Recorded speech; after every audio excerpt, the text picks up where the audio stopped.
ବିପଦ ସଂକେତ ଉପରେ ସୁବର୍ଣ୍ଣରେଖା ନଦୀର ବନ୍ୟା ଜଳ ପ୍ରଭାବିତ ହେଉଛି। ସୁବର୍ଣ୍ଣରେଖା ନଦୀର ତଳମୁଣ୍ଡ ବାଲିଆପାଳ ବ୍ଲକର ତଳିଆ ଅଞ୍ଚଳରେ ପଶୁଛି ବନ୍ୟା ପାଣି। ଅଞ୍ଚଳବାସୀ ଭୟଭୀତ ଅବସ୍ଥାରେ।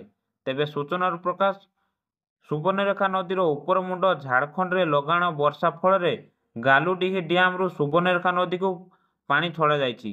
ଫଳରେ ସୁବର୍ଣ୍ଣରେଖା ନଦୀରେ ଚଳିତ ବର୍ଷ ଷଷ୍ଠ ବନ୍ୟା ଆଶଙ୍କା ସୃଷ୍ଟି ହୋଇଥିବା ବେଳେ ରାଜଘାଟଠାରେ ସକାଳ 8ଟା ସୁଦ୍ଧା ବିପଦ ସଂକେତ ଉପରେ 10.62 ମିଟରରେ ବନ୍ୟା ଜଳ ପ୍ରଭାବିତ ହେଉଛି। ଫଳରେ ବାଲିଆପାଳ ବ୍ଲକର ନଦୀକୂଳିଆ ପଞ୍ଚାୟତ ଅସ୍ତି, ମଧୁପୁରା, ବିଷ୍ଣୁପୁର, ଜାମୁକୁଣ୍ଡା, ବାଲିଆପାଳର ତଳିଆ ଗ୍ରାମରେ ବନ୍ୟା ପାଣି ପ୍ରବେଶ କରୁଥିବା ଦେଖିବାକୁ ମିଳିଛି।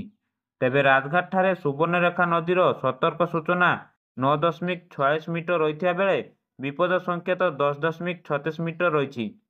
ଚଳିତ ବର୍ଷ ସୁବର୍ଣ୍ଣରେଖା ନଦୀର ଷଷ୍ଠ ବନ୍ୟା ଆସିବାକୁ ନେଇ ଚାଷୀମାନେ ଚିନ୍ତିତ ଅବସ୍ଥାରେ ଦେଖିବାକୁ ମିଳିଛି।